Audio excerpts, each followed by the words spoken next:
Ben, je reviens aujourd'hui sur la manifestation syndicale de la fin de semaine dernière à Montréal. Tout le monde en parle. Magali Picard de la FTQ s'est dite satisfaite de la participation.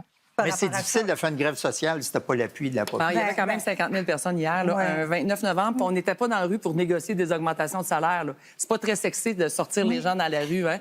Donc, c'est pas très sexy, mais quand même 50 000 personnes. C'est bon, dit-elle, sauf qu'une semaine plus tôt, lors du congrès de la FTQ, elle avait dit ceci devant les membres. Le 29 novembre, là, faut pas être 50 000 personnes. On le dira pas. Envoyez pas ça sur les médias sociaux, ce que je dis là, parce que si jamais on est 25, 30, 40 000, c'est le pire message qu'on peut pas envoyer au gouvernement. Il faut avoir 100 000 personnes. Je me fie sur chacun d'entre vous. Chacun d'entre vous. Faut être là. Faut amener du monde. Finalement, il y a du monde qui a envoyé ça sur les médias sociaux, effectivement. Toujours mieux de ne pas dire à voix haute devant des caméras les objectifs que tu veux cacher. C'est comme moi, j'ai l'objectif d'ici mes 50 ans d'être capable de plier un drap contour, mais j'y crois pas bien, fait que j'en parlerai pas publiquement. Mais était-ce vraiment 50 000 personnes? Est-ce qu'il y avait vraiment 50 000 personnes à cette manif-là? Plusieurs enquêteurs de l'Internet pensent que non, et Dominique Dumas de Radio X leur a fait écho. Je suis pas prêt à croire tout de l'intelligence artificielle, mais je fais plus confiance à l'intelligence artificielle qu'aux syndicats. Oui, mais il faut que tu mettes beaucoup de photos dans la machine. Toi, tu as bien photo dans l'outil d'intelligence artificielle. C'est pas moi qui l'ai fait, c'est plein d'auditeurs qui l'ont fait. Ils l'ont mis dans Grok, ils l'ont mis dans ChatGPT, ils l'ont mis dans toutes les intelligences artificielles possibles. Le plus haut chiffre que ça donnait, c'est 20 000. Ben oui. 20 000, c'est du monde. C'est du monde avec des trucs qui ont pris l'autobus. Et qui ont eu un montant d'argent pour se présenter là. Bon, évidemment, ils se sont basés sur une seule photo qui montre peut-être pas toutes les rues où il y avait du monde avec des trucs. Honnêtement, je sais pas trop combien il y avait de personnes, mais ce que je sais assurément, c'est que j'ai eu des petits flashbacks de 2012 là, quand le monde s'obstinait sur le nombre de personnes qui avaient des manifestations. Je peux pas dire que je m'ennuyais de ça. Je sais pas non plus si ces gens-là étaient payés, comme il dit. Ils ont peut-être reçu des brownies, on sait pas. Mais en tout cas, Éric Duhem, le chef du PCQ, pense que oui. Il y en a combien qui ont eu leur transport payé, qui ont eu un petit nanan, qui ont eu la bouffe payée, qui ont eu un petit surplus, qui ont eu un congé de travail de quelques heures?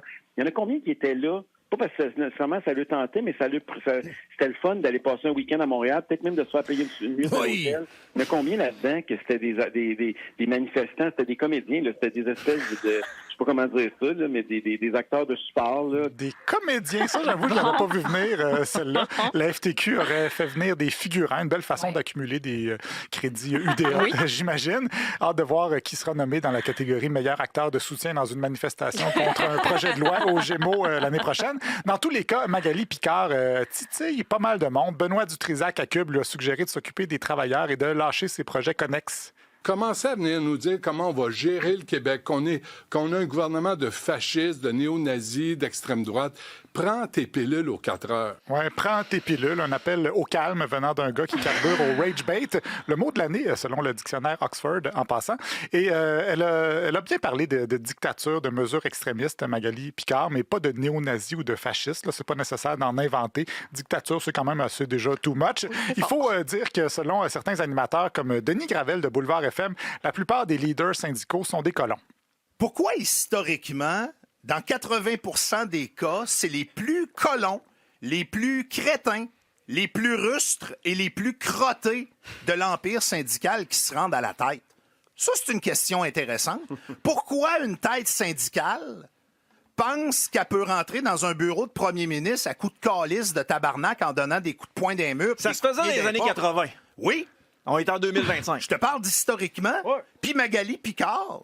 Moi, là, ce qu'elle a entre les jambes, un vagin, un pénis, j'en ai rien à branler, là. Au contraire, pas mal sûr que ce sont des choses avec lesquelles on en a le plus à branler. Denis Gravel, je vous l'ai fait entendre hier, il était prêt à se révolter, lui, contre la CAQ et le premier ministre Tanguy de 75 ans, selon ses mots. Mais là, il est aussi prêt à se révolter contre Mme Picard. C'est une femme mal engueulée.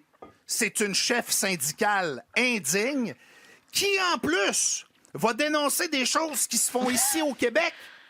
On l'a-tu entendu dénoncer le démembrement de journalistes à Dubaï? Ben non. On l'a-tu entendu dénoncer la situation des femmes à Dubaï qui n'ont pas le droit d'aller voir de la lutte quand il y en a à l'Arena?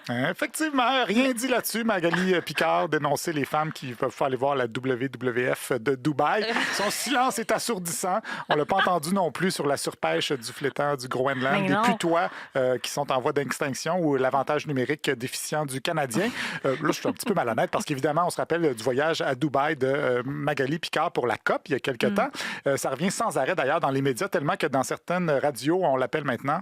On se souvient tous du voyage à Dubaï de Magali, ce qui lui a valu son surnom de Magali Dubaï. C'est l'entrevue de Magali Dubaï, à tout le monde en parle. Je veux vraiment revenir sur le ton de Magali Dubaï-Picard. Hier, c'était la manifestation de Magali Dubaï. Faut qu'il y ait plus de monde qu'à la manifestation de Magali Dubaï. Il y a eu Magali Dubaï. Puis si on a du temps, il faudrait parler de Magali Dubaï-Picard. Magali Dubaï. Fait que comment Magali Dubaï peut justifier ça? Bon, c'est un peu bébé comme surnom, assez facile. Ça doit être quand même fâchant d'être surnommé en l'honneur d'une place où tu as passé 2 jours. C'est comme si on me surnommait Olivier Costco du marché central. C'est tellement dur de sortir de là, c'est l'enfer. Donc, comment elle peut justifier ça? Ben, elle peut pas, nous dit Denis Gravel en terminant. Femme, homme, pénis, vagin, un colon, c'est un colon. Et Magali Picard est un hosto de gros colon ou une hosto de grosse colonne. Débarrassez le plancher de cette pauvre femme. Vous passez pour une gang de gorlots. Voilà, donc rustre, mal engueulé, gorlot. Je pense que si vous cherchez un exemple de quelqu'un qui fait de la projection, vous avez votre âme.